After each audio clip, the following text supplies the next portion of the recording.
ভারতে বসবাসকারী জেঠু জেঠিমাকে বাবা মা সাজিয়ে এক বাংলাদেশি যুবক রয়েছে কুয়েতে। 10 বছর পর পাসপোর্ট রিনিউর আবেদন করতেই জেলা গোয়েন্দাদের তদন্তের সামনে আসে চাঞ্চল্যকর তথ্য।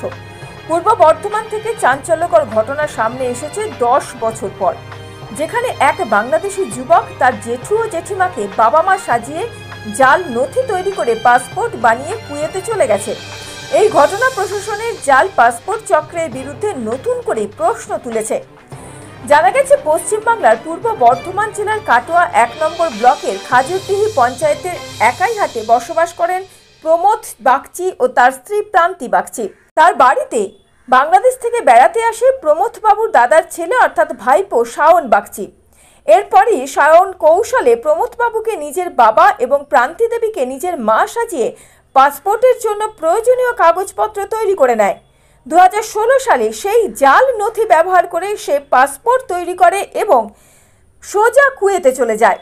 সম্প্রতি শাওন বাগচি যখন তার পাসপোর্ট রিনিউ করার জন্য আবেদন করে, তখন পূর্ব বর্ধমান জেলা গোয়েন্দা বিভাগ তার দেওয়া নথির সত্যতা যাচাইয়ের তদন্ত শুরু করে। নথি অনুযায়ী তদন্তকারী অফিসাররা শাওনের বাবা মা প্রমথ ও প্রান্তি বাগচির বাড়ি যায়। সেখানে গিয়ে তাদের সামনে উঠে আসে জাল নথি তথ্য। শাওনের নথিতে কাগজে কলমে যিনি বাবা হিসেবে রয়েছেন সেই প্রমথ বাগচি জানান, তিনি তো আসলে শাওনের জেঠু, বাবা নন।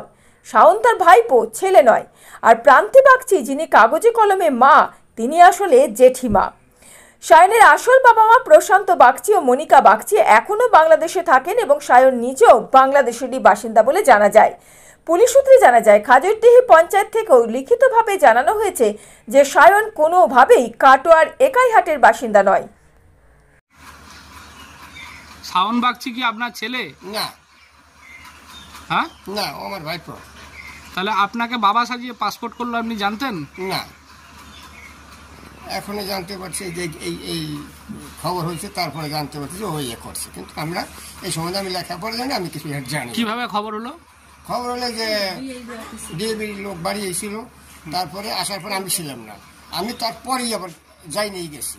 যাওয়ার পরেই আমাকে ডিএবি সাহেবের যে লোক, আমি চিনি না, আমি লেখাপড়া জানি না, আমার বললো প্রথমে কি কাকু কী ব্যাপার, আমি বলে আপনারা কি মন্ডলহাট পাটবাড়ি গেছিলেন?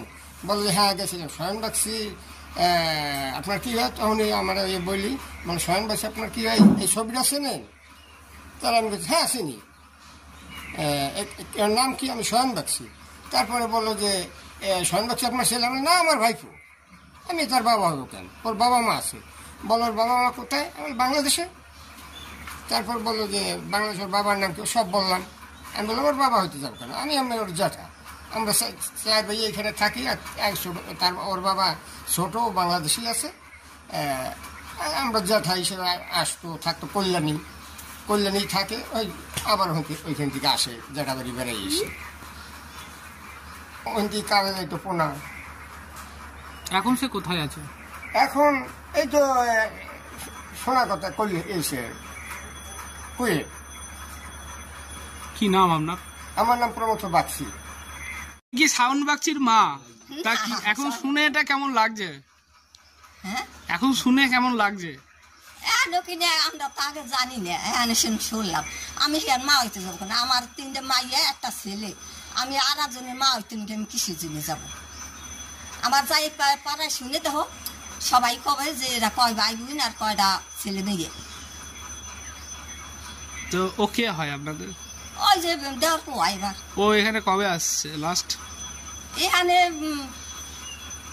তো আমারও তো মনে নেই, আমি অত কইতে পারি না। কি নাম আপনার? আমার প্রান্তি বাগচি। বিষয়টি সামনে আসার পর গোয়েন্দা অফিসাররা স্তম্ভিত হয়ে পড়েছেন। একই সাথে হতবাক প্রমথ বাগচি ও প্রান্তি বাগচি। প্রমথ বাগচি জানিয়েছেন, তার ভাইপো শাওন যে এমন ঘটনা ঘটিয়েছে তা তারা ঘূর্ণাক্ষরেও টের পায়নি। তারা খেটে খাওয়া মানুষ এবং এই ধরনের অবৈধ কার্যকলাপের সঙ্গে তাদের কোনো সম্পর্ক নেই। 5 ভাইয়ের মধ্যে প্রশান্ত বাগচি সহ একজন এখনও বাংলাদেশে থাকেন এবং সেখানেই ভোট দেন। প্রমথ বাবু ছোটবেলা থেকেই ভারতে বসবাস করেন। শাওন মাঝে মাঝে আসতো বলে তিনি জানাচ্ছেন। প্রান্তি বাগচি বলেন, তার নিজের 3টি মেয়ে ও 1টি ছেলে রয়েছে, তিনি আবার কেন অন্য একজনের মা হতে যাবেন? শাওন তার ছেলে নয়, শাওন তার দেওরের ছেলে। এখন প্রশ্ন উঠছে জাল নথির উৎস নিয়ে। গোয়েন্দা বিভাগের একজন অফিসার জানিয়েছেন তারা তদন্ত করে পাসপোর্ট বিভাগের রিপোর্ট জমা পাঠিয়েছেন এবং জেলা পুলিশকেও বিষয়টি জানানো হয়েছে। কিভাবে এমন জাল নথি ব্যবহার করে পাসপোর্ট তৈরি হলো তা নিয়ে গভীরভাবে তদন্ত চলছে। এই ঘটনার পর প্রশ্ন উঠছে কিভাবে এই ধরনের জাল নথি তৈরি হচ্ছে এবং কারার পেছনে মদদ দিচ্ছে। বারবার এরকম ঘটনা সামনে আসছে। কিভাবে এই অনুপ্রবেশকারীরা ভারতে এসে আত্মীয়ের বাড়িতে আশ্রয় নিয়ে এই ধরনের অবৈধ কাজ করছে তা তদন্ত করে বের করার দাবি উঠছে। Bureau report, mobile news 910।